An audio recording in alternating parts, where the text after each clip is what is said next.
It's a stark example of what the coronavirus has done to this continent.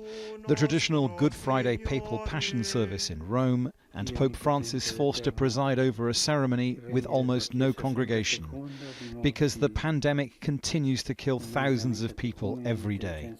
We're particularly concerned by the large number of infections reported among health workers. In some countries, there are reports of up to 10% of health workers being infected. This is an alarming trend.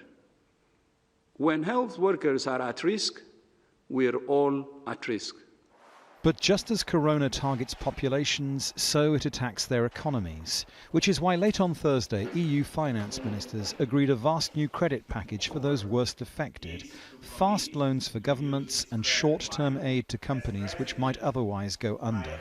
They add up to around €500 billion, a step change in the economic coordination within our Union.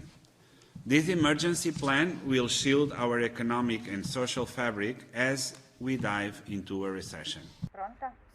But it's not enough for several stricken European states. Italy has long argued for wealthier countries to guarantee the debt of the poorer ones, which this deal does not.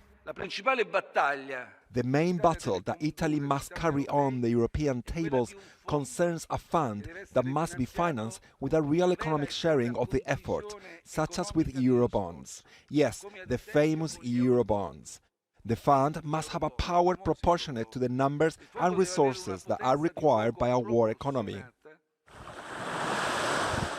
Because the impact of the lockdown across southern Europe is clear. In Spain, the beaches are empty, with no prospect of this changing anytime soon. On any normal Good Friday afternoon, you could expect this area of central Berlin to be packed with tourists and Berliners alike, all enjoying the sunshine. And yet corona means they can't. Those who are here are doing the exercise they're allowed to do. But many of the shops around here are shut down, even the most iconic hotel in Berlin. Very low occupancy at the Adlon right now, all because of corona. Which is why the staff inside have taken to baking Easter-themed cakes to provide to the homeless of the city.